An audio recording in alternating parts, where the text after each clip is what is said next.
Good afternoon बच्चों, कैसे हैं आप सब। So students, today we are going to start new topic, new characteristics of an ideal fuel. Okay, so previous class में हमने discuss किया था कैरेक्टरिस्टिक्स के बारे में ही फ्यूल्स के। ठीक है, जो हमने दो कैरेक्टरिस्टिक्स पढ़ी थी, एक पढ़ी थी कैलोरीफिक वैल्यू, एक पढ़ी थी बच्चों एफिशिएंसी। ठीक है, बहुत अच्छे से हमने पढ़ ली थी। जिसने भी प्रीवियस वीडियो नहीं देखा है तो प्रीवियस वीडियो देखे, जिससे पहले के टॉपिक क्लियर। ठीक है, अब क्या कर रहे हैं हम, वो तो एक जनरल फ्यूल की बात हो गई कि कैलोरीफिक वैल्यू क्या होती है और एफिशिएंसी कैसी होनी चाहिए उसके लिए। अब अगर हम बात कर रहे हैं कोई गुड फ्यूल और एक आइडियल फ्यूल, आइडियल मींस बोले तो अभी हमारे लिए आइडियल कौन होगा, जिसमें सारी क्वालिटी हो जो हम पसंद करते हैं, है ना। सबका अपना अपना आइडियल होता है। कोई सलमान खान को आइडियल बना लेता है, कोई ऋतिक रोशन को आइडियल बना लेता है, कोई अपने मम्मी पापा का लिए आइडियल बन जाते हैं मम्मी पापा, है ना।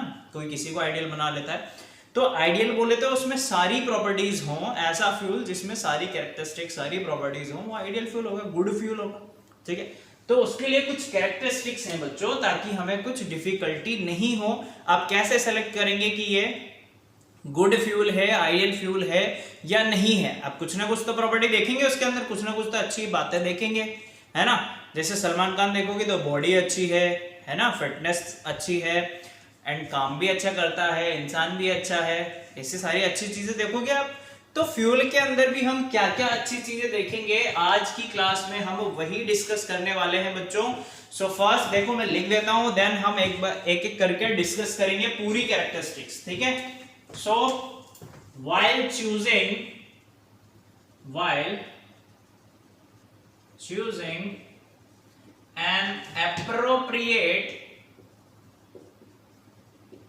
appropriate fuel for domestic purposes or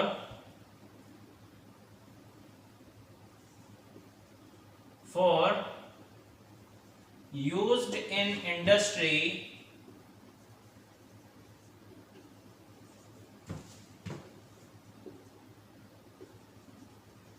we should keep in mind the following characteristics of an ideal fuel। ठीक है बच्चों, अगर हमें क्या करना है, चूज करना है, तो हमें कैरेक्टरिस्टिक्स माइंड में रखनी होंगी। क्या कैरेक्टरिस्टिक्स होंगी, विद द वेरी फर्स्ट कि कोई भी आइडियल फ्यूल की आप बात कर रहे हो, उसकी कैलोरीफिक वैल्यू हाई होनी चाहिए। It should have high calorific value. ठीक है, second characteristics, it should burn without giving out any harmful gases। ठीक है, थर्ड कैरेक्टरिस्टिक्स अभी हम एक्सप्लेन करेंगे वन बाय वन, पहले मैं लिख लेता हूं। It should have a proper ignition temperature। ये वर्ड पढ़ चुके हैं हम, है ना। should have proper ignition temperature so that it can be burnt easily, so that it can be burnt easily। okay, now fourth characteristics क्या है बच्चों, fourth characteristics है it should not be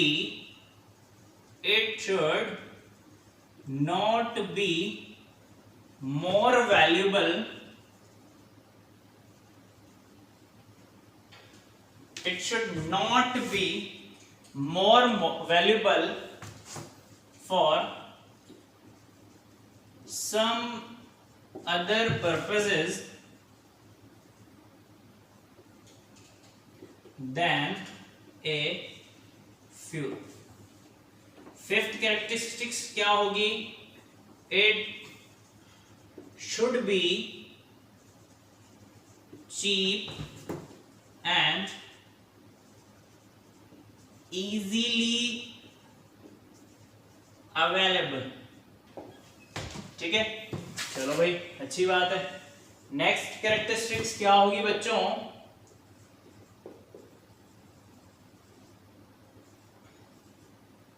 it should B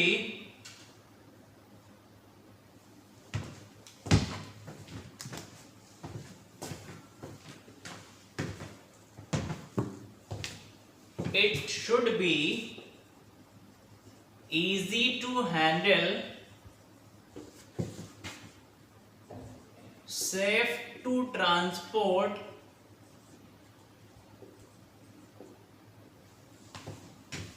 and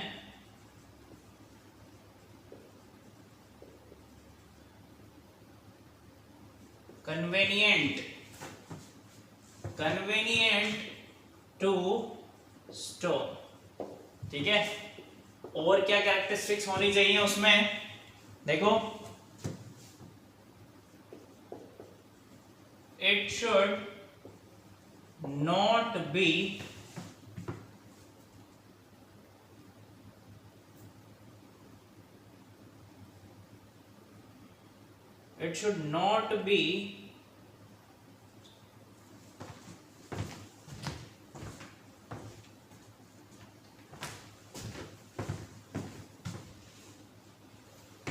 B नहीं लिखते, लिखते हैं it should not leave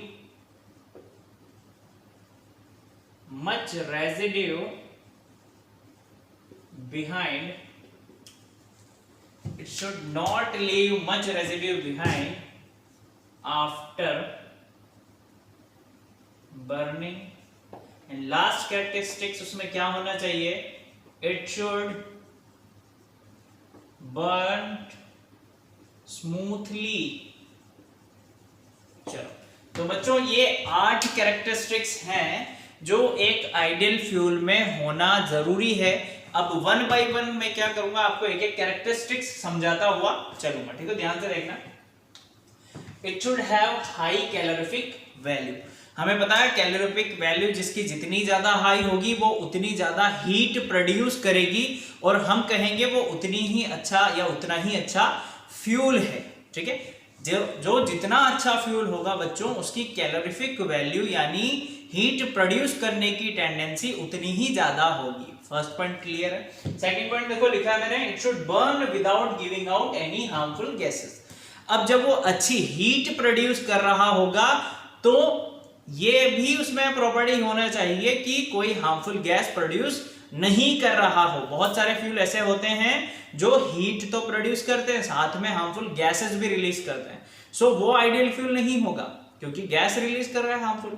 so अच्छी calorific value होने के साथ साथ वो कोई हार्मफुल गैस रिलीज करने वाला नहीं होना चाहिए। वो गैस तो रिलीज करे पर थोड़ी सी क्वांटिटी में करता हो, ऐसा नहीं बहुत सारी गैस दे रहा हो, कम हीट दे रहा हो, है ना।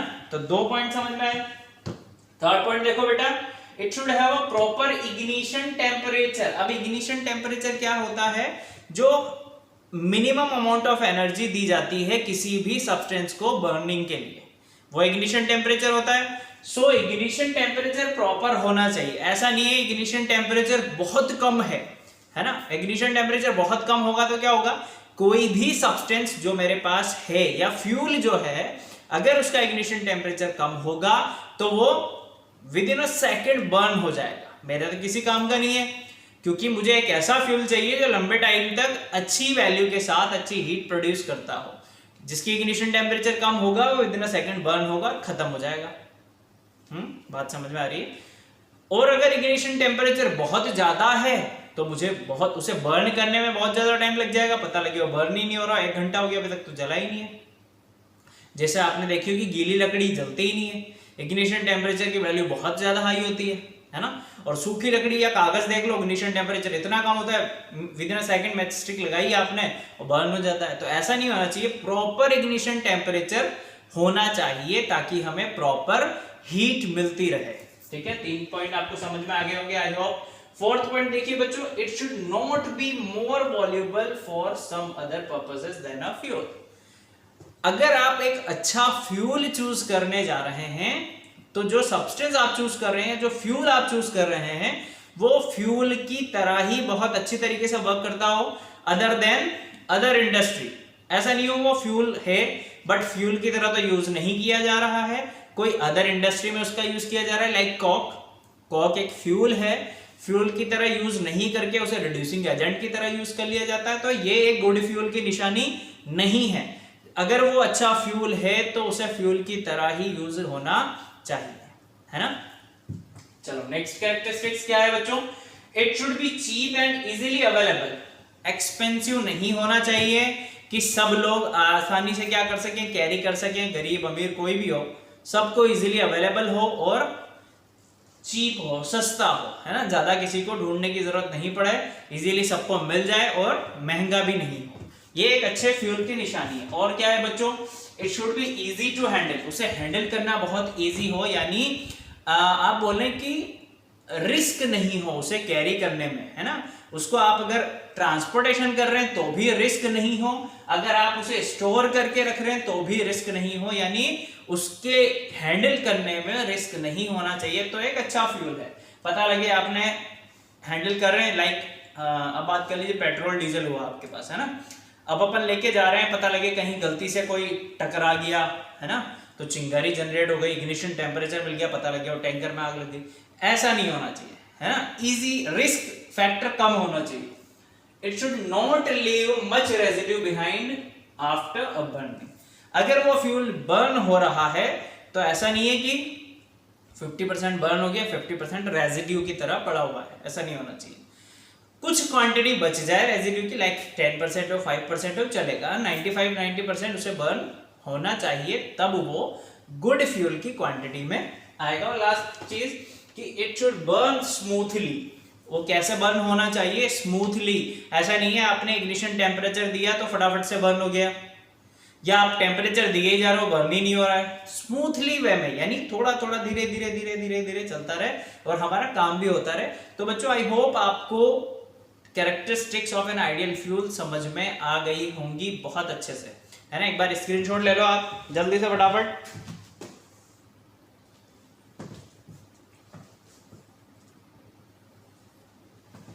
कर लिया नोट डाउन, चलो अच्छी बात है। अब बेटा एक इंपॉर्टेंट चीज जो आपको बतानी है पर लिखानी नहीं है, आप माइंड में रखना। जब हम क्या कर रहे हैं, फ्यूल को बर्न कर रहे हैं, तो उसके हार्मफुल इफेक्ट भी होंगे। क्या, जब भी कोई फ्यूल बर्न होता है, like Coke, carbon, petrol, diesel, या अगर हम बात करें कोई भी कार्बन फ्यूल कोई भी बर्न होगा तो 101% क्या देगा, वो पॉइजनस गैस रिलीज करेगा, जिससे रेस्पिरेटरी प्रॉब्लम्स हो सकती हैं, डिजीजेस पैदा होती हैं, ठीक है। इनकम्प्लीट कंबशन हो रहा है, यानी आपने फ्यूल को बर्न किया, आधा बर्न हुआ आधा रह गया, तो कार्बन मोनोऑक्साइड रिलीज करेगा, जिससे भी बहुत सारी बीमारी पैदा होती हैं।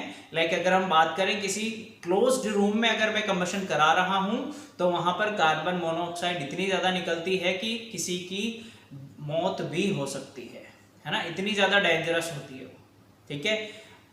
सारी कार्बन फ्यूल्स की अगर हम बात कर लें या कोई सा भी फ्यूल्स हो जो बर्न हो रहा हो तो कार्बन डाइऑक्साइड रिलीज करता है बच्चों। सो कार्बन डाइऑक्साइड क्या करती है, एयर में मिक्स होके बहुत ज्यादा डिजीजेस पैदा कर रही है, बहुत ज्यादा हार्मफुल है हमारे लिए।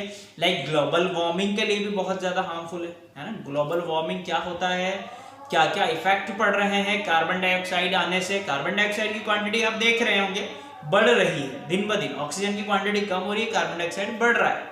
तो कार्बन डाइऑक्साइड बढ़ने से हो क्या रहा है, ग्लोबल वार्मिंग की कंडीशंस बहुत ज्यादा आ चुकी है। अब होता क्या है ग्लोबल वार्मिंग, कैसे इसे हैंडल कर रहे हैं हम लोग, क्या क्या एप्लीकेशंस है, क्या हार्मफुल इफेक्ट है, ये हम नेक्स्ट क्लास में डिस्कस करेंगे। ओके, सो मिलते हैं नेक्स्ट क्लास में, बाय, थैंक यू।